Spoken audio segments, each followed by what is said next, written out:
So today I wanted to talk about the meditation on no self and how it is not possible to find the inherent I within the mind or body complex. Now, the first thing I need to say is that we are not able to meditate on no self. It's a very high level of practice, and there's no point in kidding yourself on that you can actually do this.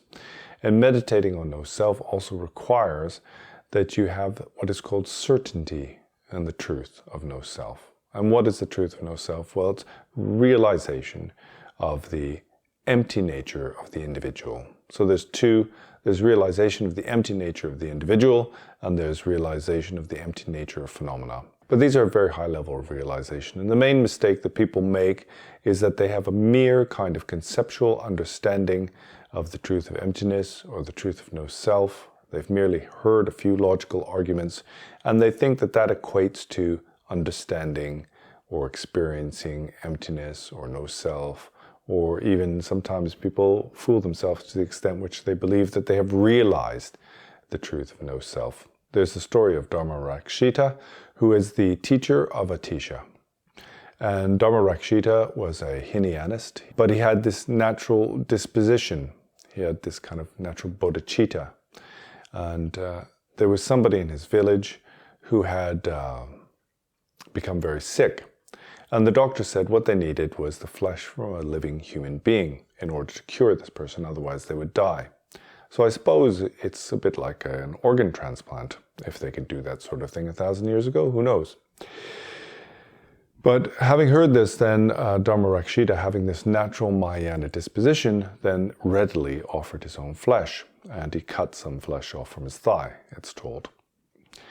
But because he hadn't realized emptiness, so he hadn't realized the lack of self, of the individual, then he suffered greatly because of this. So it just goes to show that along with this realization of no self comes certain qualities or abilities. So how is it that we progress towards understanding no self? Well, this is completely wrapped up in this understanding of emptiness. They're the same. And as I said before, then we have this level of understanding a concept, and we have experiences in that concept. For those who are of greater ability, then also there is realization at some point. As far as I can see, the problem that most we could say non-dual teachers have these days is that they're very ready to jump to the conclusion that they've realized something from merely hearing the words. There's a stage before understanding, and the stage before understanding is merely having heard the words. It's kind of just understanding the logical argument in a very kind of basic conceptual way. Like you could say, for example, we have the belief in the three times. There is past, present, and future. And the past is gone, so it no longer exists. And the future hasn't happened yet, so that also is non-existent. And then the point where the past and future meet is what we call the present moment. So how can the present moment be something substantial if what it depends upon are two unreal, non-existent things? And you could say, oh, I understand that. But the problem is when you fall to self-deception, to think that merely having understood the words, so you understand English, you can interpret the grammar and the meaning of the words, and based on that, you feel you have understood, let's say, emptiness, for example. But that's not this level of understanding. Level of understanding, let's say, emptiness, for example, means that you have a completely flawless understanding of this topic, and not only that, you can explain it from many, many different angles. And then based on having that kind of profound understanding of this topic, then you're able to contemplate on it or meditate on the meaning of that. And based on the contemplating and meditating on the meaning of that truth, then real experiences arise. And so this is another mistake that most modern non-dual teachers make, is that they think that they've had valid experiences of no self and emptiness in their meditation. But when you hear people talk about these experiences, then it becomes very clear that these are not valid experiences of emptiness or no self, but they are merely mundane experiences that arise as a consequence of meditation, of mindfulness. So people say, oh yes, I've had experiences of emptiness in my meditation. And you press them on this topic and say, well, what happened? Well, I had this feeling of openness, or I had this feeling of expansive awareness. So these are merely feelings, right? These are just things that happen when you meditate. As we know, then meditation creates chemicals in the brain. And also, if you immerse yourself in this kind of blissful state for a long time, then what it's said is that these parts of the frontal lobe in the brain start to shut down, and you lose this kind of strong clinging to a sense of a self. It's a kind of side effect of meditation or just mindfulness. This is not the same as experiences of emptiness. Experiences of emptiness are an actual experience of phenomena as being empty that arises out of having understood this complex topic. And it's the same with the experiences of no self. And then, based on the accumulation of experiences on no self or emptiness, for example, then at some point it is possible to make that leap through to realization. And what realization is that this experience has become completely stable in your mind. It no longer changes. And it's not just that you have understood it, but it's a real experience of the non-existence of self, or a real experience of emptiness that persists. And once you reach a level of realization, then these experiences persist day and night, whether you're asleep or where you're awake. So even in your dreams, then you experience things as empty. Now, let's give an example. Gampopa was asked by his student, what is it like to realize emptiness? And rather than using words at this point, then Gampopa just passed his hand through a pillar that was in front of him. So what we can see by this is that for Gampopa, who had realized emptiness, then solid objects were no longer solid. He experienced the true nature of these objects, and that's how they appeared, or that's how he perceived them. So in his world, then these things were not solid. It's not a matter of just understanding that they're not solid or that they're empty, but they actually appear as that. That's the consequences of realization. So as you can see, that's an incredibly high level of achievement in our meditation practice, and it's not something that we've reached. So the question is then, how do we get to this point? Well, as I said, there are 3 stages of realization. That's understanding, experience, and realization. And these are real things. They occur for us kind of in any activity we do. First, we have to kind of understand it, and we have to have a good understanding of it. For example, somebody could tell you that a motor car runs by an internal combustion engine. And you might say, well, what's that mean? Well, it means that inside the car, there's an explosion, and the force of that is transmitted into mechanical energy, which is used to move the car. Now, you could grasp that concept, right? Oh, I understand. Oh, I see. There's some energy created by this explosion, or this burning, like fire, and then that is turned into mechanical energy. Does that mean that you're an expert in cars? Does that mean that you can fix a car? No, it doesn't. In fact, it doesn't really give you anything but a basic kind of understanding of the words. And that's the same for all of these teachers online who are teaching non-duality. They haven't understood, experienced, or realized non-duality. They've merely understood the kind of linguistic meaning on a very basic level. Now, does that mean that these kind of logical arguments are of no use? No, they are of use. In fact, they're one of the only ways that we can come to actually realize no self. So there's things that are used, and I spoke about this in a video recently, to help us come closer to understanding the truth of any kind of spiritual knowledge. And one of them is no self. And one of these is the 7 points of the chariot, it's called. It's the 7 logical points of the chariot. So if we apply this argument, let's say, to the hand, for example, then we could say that we have this kind of understanding that this is a hand. We see a hand to be a thing. And then the question is, well, how does that hand exist? What is that hand? And one of the ways is to say, is this thing that we call the hand, is it something distinct from the parts of the hand? For example, is there this thing that exists, that's a hand, that is anything other than these parts? And of course, then our hand is nothing other than our parts. I mean, it's kind of a concept, right? There's this agglomeration of parts. We've got thumb and fingers, and they all have different names, and a palm, and there's skin and bone and all this sort of stuff. And we kind of impute or we label that a hand. So if it's not something that is distinct from the parts of the hand, the fingers and the thumb and the skin and the flesh and the bones, etc., is this hand something indistinct from these parts? And that would mean that it is only the parts. Well, if that were the case, then any time you had various parts of the hand, then there would be a hand. But it's not like that, right?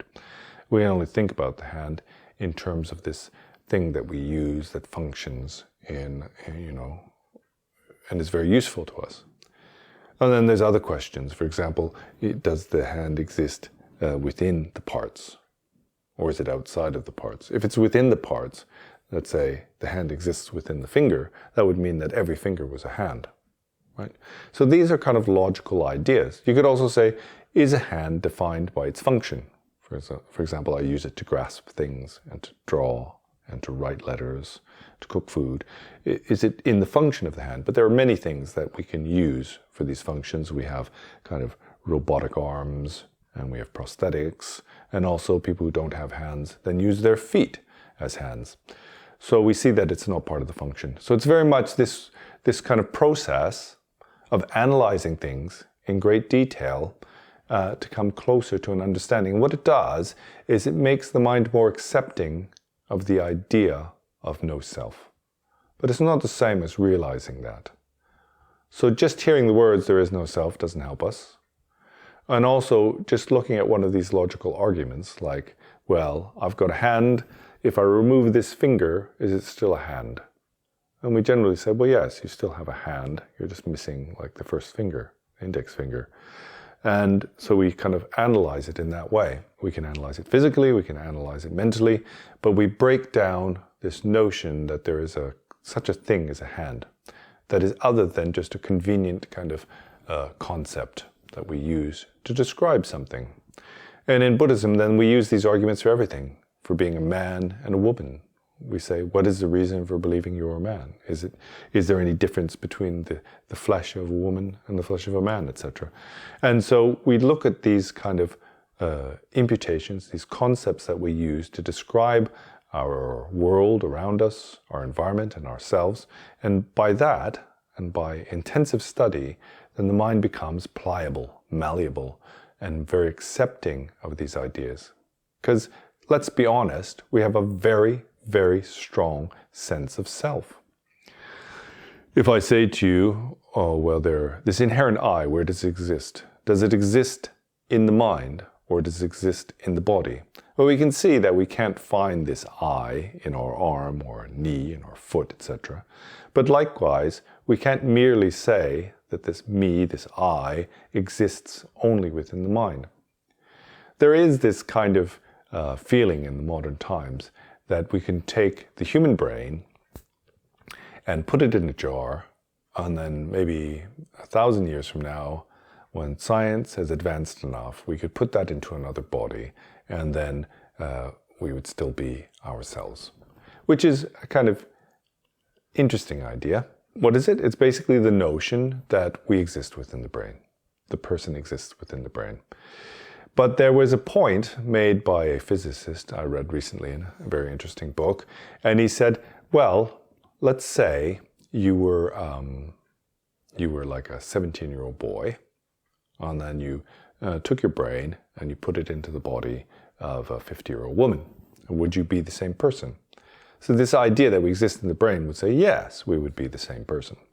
But could you say that you were the same person if you were completely filled with teenage kind of testosterone, or if you were a postmenopausal old woman? because your hormones and everything would be completely different, which means that you would react differently to your environment. You have different sets of emotions, etc. You would have different kind of preferences, all associated with these aspects of your body, right? You might not want to be an old woman and be very happy to be a young, kind of strapping young man. And so, as you can see, what our identity isn't just about our cognitive processes.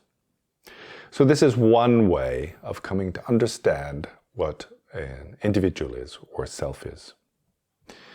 And another way is to come to understand it from the angle of emptiness, as I said before. It's completely wrapped up in this realization of emptiness, because it is the emptiness of the self or the individual which is the truth of no self, and it's the emptiness of phenomena that is the truth of no self of phenomena. And the primary way to come to understand emptiness is the contemplation on impermanence, but it's not an understanding of coarse impermanence. For example, one day you will be dead. And we all know that, right? We're all aware of that. There's very few people who are in complete denial that they will die one day.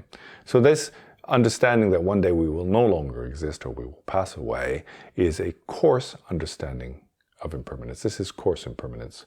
If I have a table that I can conceptually understand that one day this table will be nothing but sort of ashes and splinters, etc., and will no longer function or look like a table. Well, this is the coarse understanding of impermanence.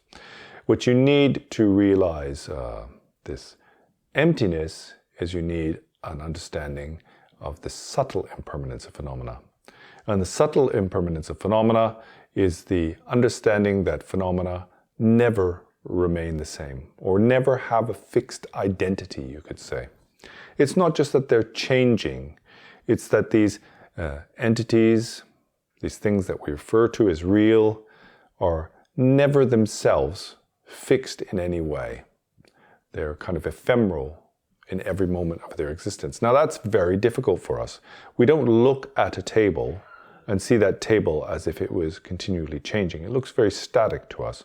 And what's more, we put our glass of water or a cup of coffee on the table and it doesn't fall through, right?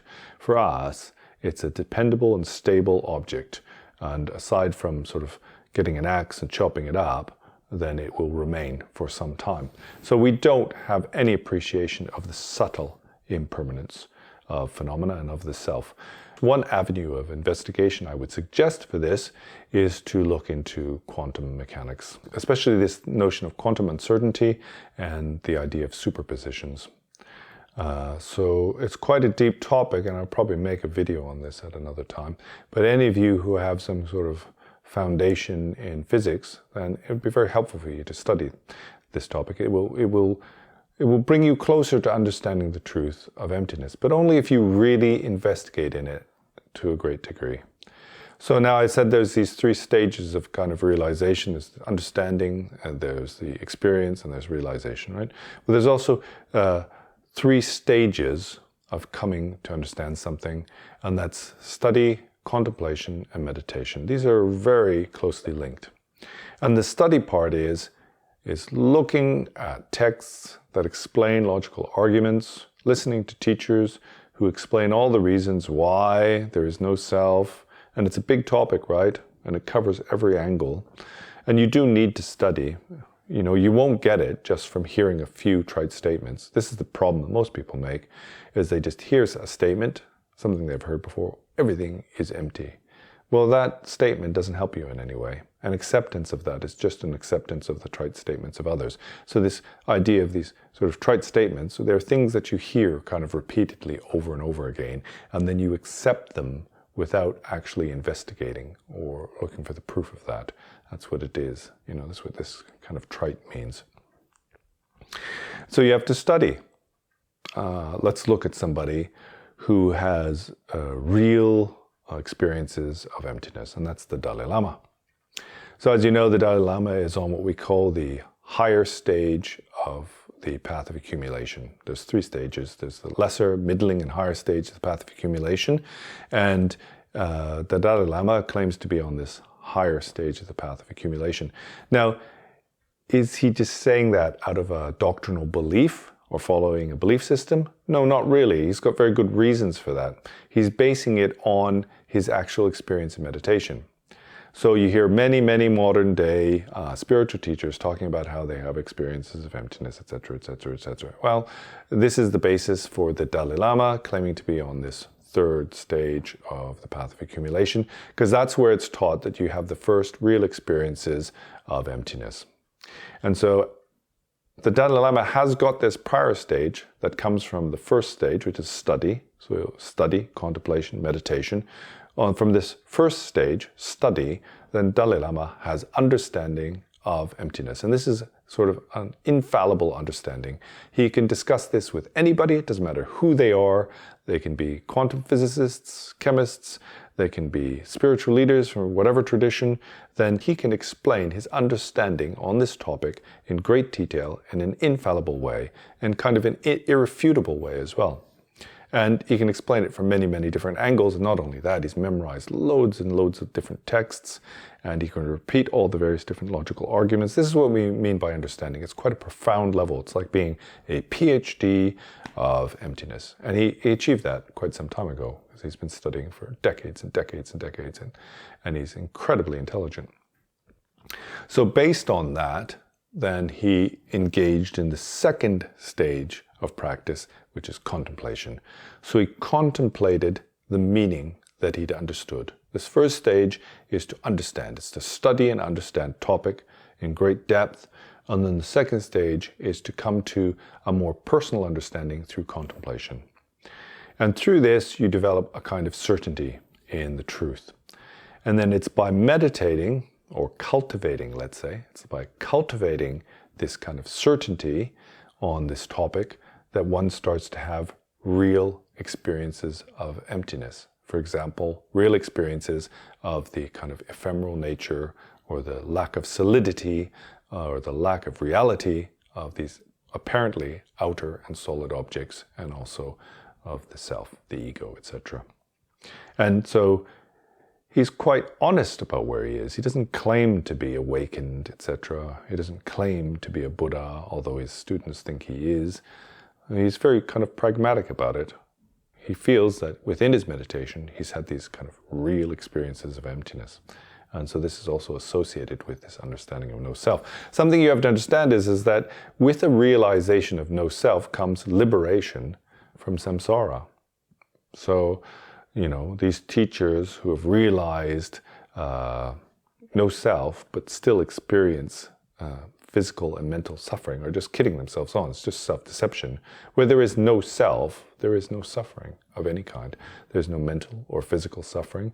It is said, at this level of realization of no self, even if you were to cut away the flesh from your bone slowly, then you would only experience bliss. People who have realized no self, people who have realized emptiness, are immersed in a stable and perpetual experience of well-being and bliss, no matter what you do to them, even if you poke their eyes out. But people don't believe this. They think these things are commonplace, and so they're ready to believe that they've achieved very high levels, because they think there's nothing other than this basic mundane world. Now, this is the main problem that I can see with most modern-day spiritual teachers. They are kind of lazy. They've never really applied themselves. And even if they've applied themselves, they were applying themselves to a mistaken path. And because of that, they just see the world to be very, very ordinary. And so if they have slight feelings of well-being and meditation, or they've had this feeling of letting go of their neurotic tendencies, then they think that's a really high level of practice. But it's not. It's something that happens for beginners. And I've seen this before myself, being a yoga teacher. The first time somebody does their first yoga intensive, and many people will have this feeling like, oh wow, I had some amazing kind of feeling. What was it? Oh, I felt really blissful. That's not a profound experience. That's a mundane, common experience. It happens when we fall in love. We can go to a movie and burst out into tears. We can have such strong emotions just from a Hollywood movie, right? That's not awakening. That's not enlightenment. Those are just human experiences. They're normal, mundane experiences. And meditation works, right? Mindfulness works. It helps people to be more relaxed and feel happier. And so you have these feelings, but they're nothing profound. Profound experiences come along with special insight and understanding. And through that understanding, the first thing that you will recognize is that things aren't as ordinary as they seem. And there is something else that is much more profound. You don't get this feeling like, well, I was an alcoholic and I was able to give up drinking and I feel much better now. I must be awakened. It's not like that. You know, that's just a worldly process. It's something you can get from a psychotherapist. So modern day spiritual teachers, not having any valid or authentic experience in meditation, then they don't see that there is anything special to progress towards or to attain. And then they are ready to accept that their students also have special or profound experiences. And you often hear it in these question and answer sessions, and people are talking in non-dual kind of meetings and things like that. And they talk about how they had an amazing feeling. Well, feelings are appearances. And ultimately, when you talk about this sort of Dzogchen or Mahamudra, then appearances are not important. In fact, it is taught that appearances cannot harm or help your meditation. So they're not really to be ignored, but appearances aren't to be taken that seriously. As you know, it's taught that everything is this synthesis of appearance emptiness, clarity emptiness, bliss emptiness, etc., etc. Well, this appearing aspect is the mundane aspect. It's the samsaric aspect. And whereas we don't try to abandon or sort of run away from appearances, and I have to say at this point that that is the way many people practice. They try to get rid of thought. They try to make things disappear into a kind of perceptionless state. Well, that's not what we practice in this Mahayana Buddhism, especially within the Tibetan tradition. We have no need to go beyond mind or to throw away appearances or feelings, etc. We have no need to disappear into deep sleep. That's not our goal. Our goal is to recognize how things abide. And when it comes to that, one of the most fundamental points of this is how does the self abide? This me, this I that we cling to so strongly. And believe me, we do. And you can see very clearly whether you have realized no self or not. All you have to do is walk out into the middle of a busy street. And if you have this feeling that you need to protect yourself, then you have a very strong sense of I. And it's not only that, just look at your dreams. How do you dream? If you have a realization of no self, then in your dreams there will also be no self. It's not that simple. So there's this path of looking at logical arguments, which involves a lot of study. And that is very, very helpful. Everybody should engage in that. And you should look into what the different traditions say about this topic. I mean, the Hindus also say that you should contemplate on the I. Their position, as far as I understand, is that the I exists and that somehow it is kind of perfect and pure and permanent. And as far as I know, teachers like Rupert Spira, then one of the cornerstones of their meditation is this I am. So what does I am? It means the self exists. In the Mahayana Buddhism, then we say that this self exists only as a mere imputation. So it's a very different statement. So you could say, I am, this imputed I exists for us. That's true. So there's this stage where you study, and you should study as much as you can, and all different positions on the existence of the ego or the self or the identity. And in fact, modern psychotherapy is very good at this. They have accumulated a lot of wisdom from the East. And then having gained some kind of certainty or understanding on that, then you can contemplate. You can contemplate for yourself. Well, there's another way of approaching this, and this is very much related to my recent videos, and that is by direct investigation or direct perception. And so within that, rather than look at logical arguments, concepts and ideas that explain exactly why this I cannot exist in the hand or in the brain or in the toe or in the foot, etc., then you can actually look at this experience of self. Whereas this isn't easier, I think it's probably more appealing to many people. The idea of being able to do it without having to study is very appealing to Westerners. For some reason, we love to study modern topics like physics, and languages and chemistry and geography and all that sort of thing. We actually enjoy looking into world history and studying opera and music and all these sort of things. But when it comes to studying the Dharma, then we kind of have an aversion. And I think that's because we see it to be pointless. This may be partially down to the poor level of translations that we've had up until now. I mean, there are good translators. It could be down to that. But somehow I think it's because we don't see it to be something valid. We see this sort of old books and text to be somehow outdated. There's a lot of profound and deep meaning encoded within those words. It's just a matter of kind of getting into it with some depth before you can actually realize what it's all about. It's not in any way shallow or outdated. In fact, it's quite profound. This is a huge problem, really, because I've seen even people studying philosophy, when they come to Nagarjuna, who is one of our greatest philosophers, then it's just like a paragraph or something in the university syllabus. They really don't cover it in any detail. And I think that's because there are few people who actually understand what Nagarjuna was talking about. And in reality, it's incredibly profound. All you have to do is study the works of Chandrakirti. And this Entering the Middle Way, the self-commentary on Entering the Middle Way is incredibly profound. It's very, very deep. But there's not many people who have had the opportunity to study this. That's the problem. There's nobody really teaching it. There aren't people who understand it. But in there, you've got the most profound logical arguments for the lack of self and the lack of arising and all that, which is following the teachings of the root verses of the middle way from Nagarjuna.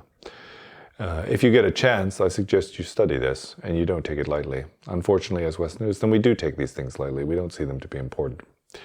But anyway, that's not the point. The point I'm making is that there's this looking at the text, the logical arguments, playing with the ideas, which are all very, very helpful. And the more you do that, the closer your understanding will come to the actual reality of no self. But there's the other way, which is direct investigation. And so in that, then you sit in meditation and you try to investigate whether there is something called an I or a self. And we all have this kind of feeling that we exist, and it's very strong. I mean, all you have to do is kind of, go to poke your eye, and then you'll immediately flinch, right? And it's because we want to protect this that we think is ours. These are my eyes, and this is part of me. And we have a very strong feeling that we want to protect our eyes. So we have to look at what that means. For example, we could be sitting in meditation, and we have something that we're averse to. Let's say a thought arises of something that happened years ago that troubles us. So you can look at where is that source of discomfort? Who dislikes this past event or wants to forget this past event? Who has this regret, these kind of aversions that we have? We can look at what is the source of that. And this is very difficult, but also very kind of productive in your meditation. But you have to actually put a lot of time into it. You have to put many sessions. And I suggest it's not something you do occasionally. If you want to actually meditate on who has this aversion, let's say, then it's something you should do kind of repeatedly throughout the day for a prolonged period, for several weeks or months. It's not something that you should just occasionally do from time to time. If you want to develop an understanding of no self based on direct perception, then it's something you have to be very diligent in, otherwise it won't work. And then likewise, we have things we love and we desire. Let's say we have a particular food that we really like, some kind of Indonesian food, some sort of delicious dish that is our favorite. Then you can sit in meditation and you can think about that object of desire, whatever it is. It doesn't matter what it is. It could be a man or a woman or a beautiful painting or some music you really like. You can sit there and bring this to mind and then analyze what is the source of this desire. Because this is how we define ourselves, right? It's based on our identity, our disposition, and our preferences. And this is what we think to be an I. How is it taught within the epistemology of the kind of Buddhist tenet? Well, we talk about the individual is that which is imputed upon the five aggregates, 4 or 5 aggregates, you could say, because in the formless realm, there's no form.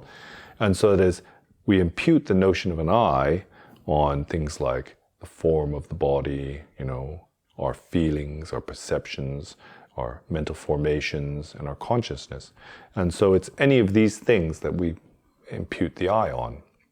If I see a flower, then we see this perception of the flower, which is a form of consciousness, is one of the consciousnesses, to be personal, right?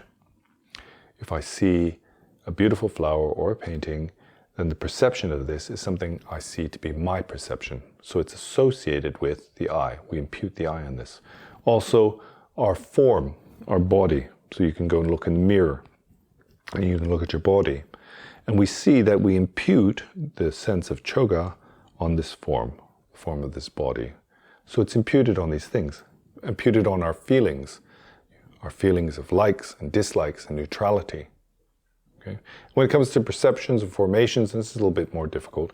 You have to study a little bit about the 5 aggregates if you want to understand that.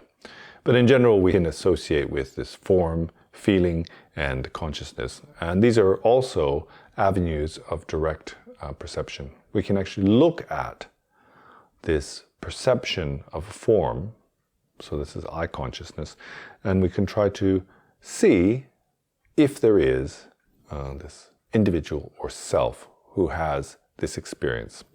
As I said, this is very, very difficult because we don't really have anything solid to look at. But that's the point, right? There isn't anything really tangible or solid there.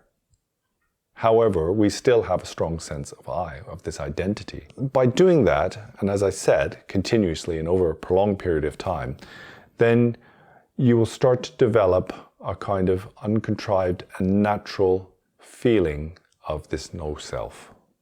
And those feelings can develop into actual experience of no self. If you're very diligent. And the other thing is that it's much better to do it under guidance. And why is that? Well, we'll sit on our cushion and some people will get frustrated because you'll sit there, well, who is perceiving this flower? And we'll get frustrated because we don't find anything.